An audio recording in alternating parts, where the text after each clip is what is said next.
ସାଙ୍ଗମାନେ ତୁମ ଆଖିରେ ତାରା ସିରିଏଲରେ ଦେଖନ୍ତୁ ତରୁଣ ବବଲି ସହ ସାତ ଫେରା ନିଏ।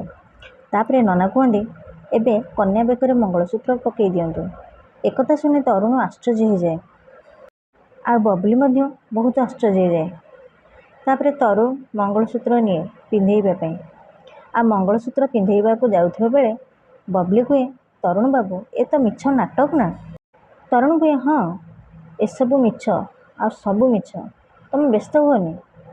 ଯେଉଁ ପର୍ଯ୍ୟନ୍ତ ମୁଁ ତମ ମଥାରେ ସିନ୍ଦୁର ନ ଦେଇଛି ଏ ବାହାଘରକୁ କେହି ବି ମାନିବେନି।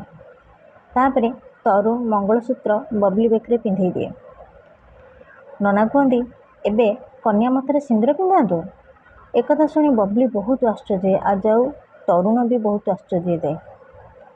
ତାପରେ ତରୁଣ ସିନ୍ଦୁର ନିଏ ପିନ୍ଧେଇବା ପାଇଁ ବବଲି ମଥାରେ।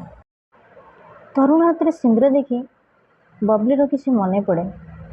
ତାପରେ ତରୁଣ ଯେତେବେଳେ ତାଙ୍କ ମଥାରେ ସିନ୍ଦୁର ଲଗାଇବା ପାଇଁ ଯାଆନ୍ତି ବବଲିର ମୁଣ୍ଡ ବୁଲେଇଯାଏ ଆଉ ବବଲି ପଡ଼ିଯାଏ ଆଉ ତରୁଣ ବବଲିକୁ ଧରି ନିଅନ୍ତି।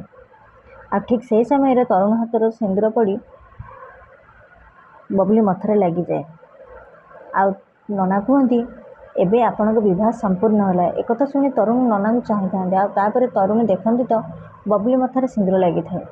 ସାଙ୍ଗମାନେ ଆପଣମାନେ ଯଦି ମୋ ଚ୍ୟାନେଲ ନୂଆ ଅଛନ୍ତି ତାହେଲେ ମୋ ଚ୍ୟାନେଲକୁ ସବସ୍କ୍ରାଇବ୍ କରିଦିଅନ୍ତୁ ଆଉ ଛୋଟିଆ ଲାଇକ୍ଟିଏ କରିଦିଅନ୍ତୁ, କାହିଁକିନା ମୁଁ ଏଇଭଳି ଭିଡ଼ିଓ ଆପଣମାନଙ୍କ ପାଇଁ ସବୁଦିନ ଆଣିଦେବି।